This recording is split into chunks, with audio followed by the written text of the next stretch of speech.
खबर छत्तीसगढ़ से, जहां सम्मेलन वाली पॉलिटिक्स शुरू हो गई और अब जोर पकड़ेगी। किसके सामने कौन से सम्मेलन है, इस रिपोर्ट में जानिए।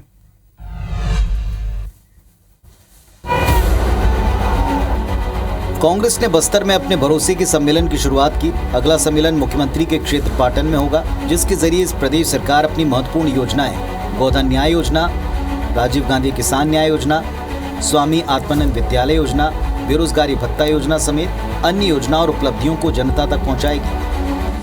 हर संभाग में कार्यकर्ता सम्मेलन होना है। दूसरी बात यह है कि 21 तारीख को भरोसे के सम्मेलन में राजीव किसान न्याय योजना, राजीव गांधी भूमिहीन श्रमिक न्याय योजना, गोधन न्याय योजना, राजीव मितान क्लब, ये सारी राशि का वितरण भी उस दिन होना है।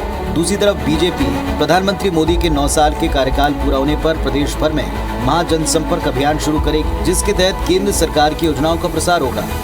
हम लाभार्थी सम्मेलन के माध्यम से केंद्र सरकार की विभिन्न योजनाओं का लाभ जिन्हें मिला है, उनके अनुभव साझा करने के लिए हम ये लाभार्थी सम्मेलन कर रहे हैं। अब देखना होगा कि दोनों तरफ इन सम्मेलनों की आपसी टक्कर क्या रंग लाती है।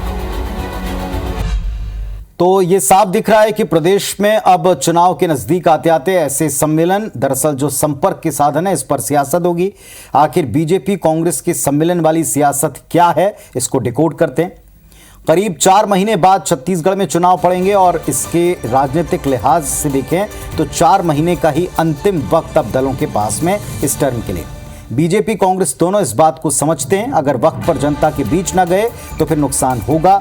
इसलिए दोनों ही दल सम्मेलन, जनसंपर्क, जिसमें सीधे तौर पर कांटेक्ट जनता से हो, इसमें रुख कर रहे हैं। छत्तीसगढ़ में अभी कांग्रेस की सरकार है, कांग्रेस के पास योजनाएं हैं जिनका प्रसार जरूरी है, लेकिन बीजेपी विपक्ष में और ऐसे में केंद्र सरकार की योजनाओं के भरोसे और वहीं के बड़े चेहरों के भरोसे वे जनता के दिल तक जगह चाहते हैं। वैसे यहाँ ये भी जानना जरूरी है कि जनता बड़ी ही चतुर है। वो सरकार और विपक्ष के वायदे और दावों को अपनी ही कसौटी पर तोलती है और जो खरा उतरता है उसी को वोट करती है। लेकिन इसके पहले अभी दलों के पास में एक और मौका होगा वर्गों और क्षेत्रों वाली पॉलिटिक्स को साधने का, जब वो चेहरों को चुनेंगे, उतारेंगे अपने कैंडिडेट के तौर पर। यह भी एक दलों के सामने बड़ी चुनौती रहेगी।